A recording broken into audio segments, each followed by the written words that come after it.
you to the Colorado Foundation for putting on this amazing event and to inviting us and others to share their stories, and to each of you who play a part in whatever topics we've been talking about as it pertains to mental health. My name is Ray Klein. I'm a licensed professional counselor in Colorado Springs. I'm Ginger Klein, and I work in human resources, but my favorite job is being mom. So Ginger and I have been married for 23 years. We have 3 children, 20, 17, and 13. And because I'm nervous, I forget what I'm saying. So she's telling me what.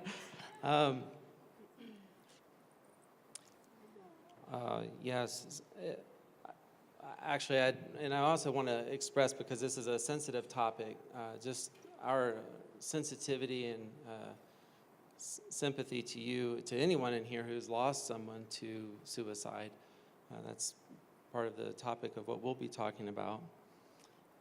If you were to have observed our family over the past 23 years, you would have seen a very supportive system, very deeply engaged, connected family, very intentional parenting, very involved.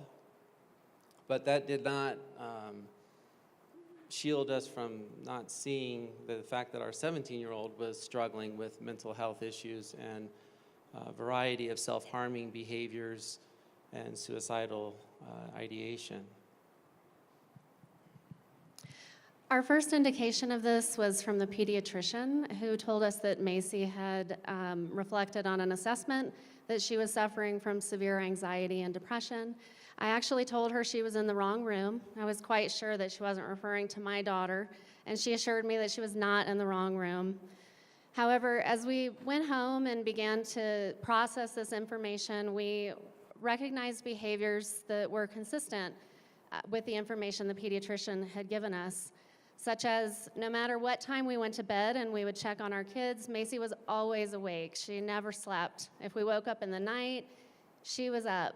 So things like that began to make much more sense. She was withdrawn, she was secretive, emotional. She had chosen a whole new set of friends.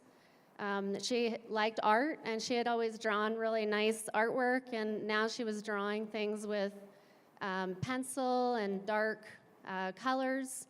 She was writing on her mirror scripts or lyrics from songs that were really kind of dark in nature instead of other things that she used to write, which were encouraging. Oh, this is me.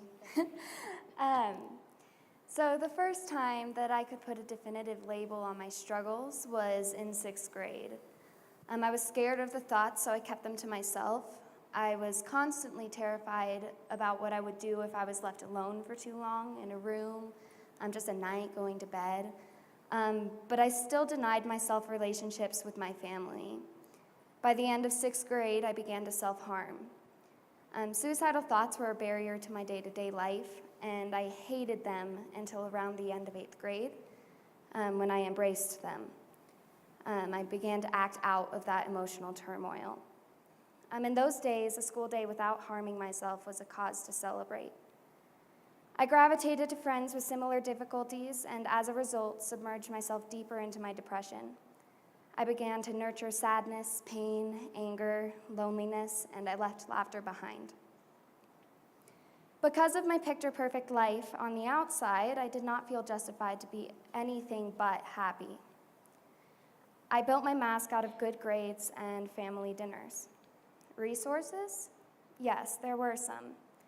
Counselors pulled me out of class, which only served to humiliate me. I didn't want to tell my parents because I was afraid to disappoint them, and I didn't think they would care or believe me. For most of my life, I was the family drama queen. Remember, I'm the middle child. In the earlier stages, I actually had asked for a counselor at some point, and my parents thought it wasn't necessary. Apparently, I wore a good mask. Meanwhile, things continued to get darker for me, and I pushed the only people who were truly for me away. Sophomore year was the darkest point of my life. One day after school, in the second week of second semester, my parents told me to clean out my locker. I had to say goodbye to all of my friends and the home I believed I had had there. They were considering removing me from home as well.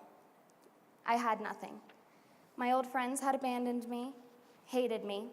I was watched constantly. I had to sleep in their bedroom on an air mattress.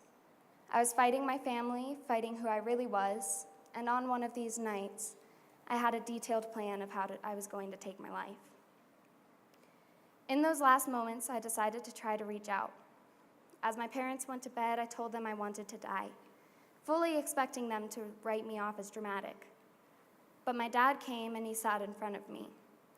He held out his arms and asked me to come to him. In that moment, I did. That simple choice saved my life. I'm here today because of my parents' love. It set into motion a healing journey of intensive counseling, a drastic change in peer group, directed meetings with a mentor, and a desire to heal.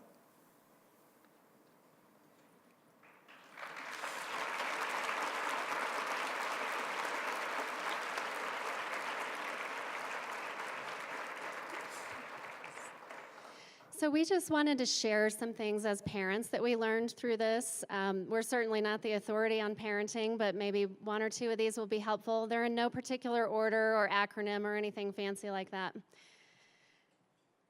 Macy's struggles were not because of our failure as parents. We really struggled with that and came to the conclusion that it wasn't our fault, and that was really healing. Our daughter might choose to end her life.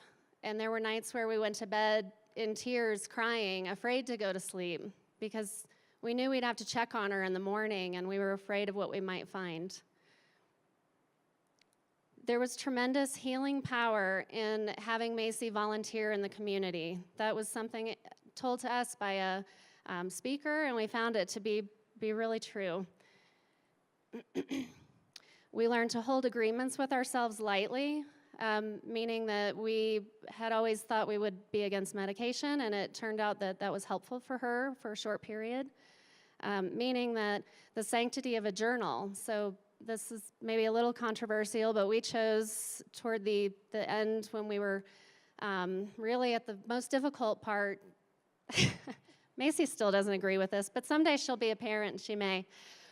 We read her journal because we felt like she was close to the end of her life, and if there was something in it that could give us insight as to help her, we felt like that was a good trade of information. Pursue, pursue, pursue. A teen that says go away might not actually want you to go away. One of the most healing times was Macy would hide in her closet or isolate in her closet, and I knocked on her door. She said, go away. I opened the door, I crawled in the closet, closed the door, no words were said. We laid there for about an hour. Nothing was still said. I had to leave eventually, and she stayed in the closet. But it was really healing, and later Macy indicated that that was a really special time of healing for her too.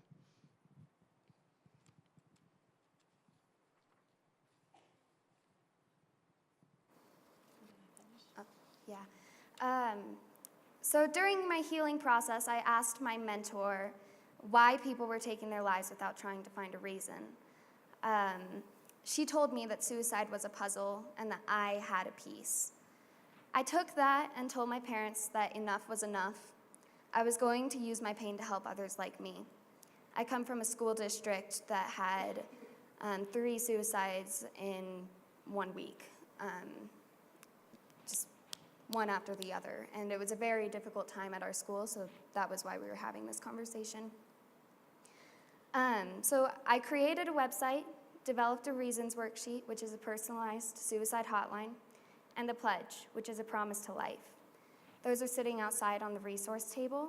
I don't know if you guys have picked that up, but we have blue bracelets out there as a reminder of the pledge and life. They're blue to stand for loyalty, depth, and stability.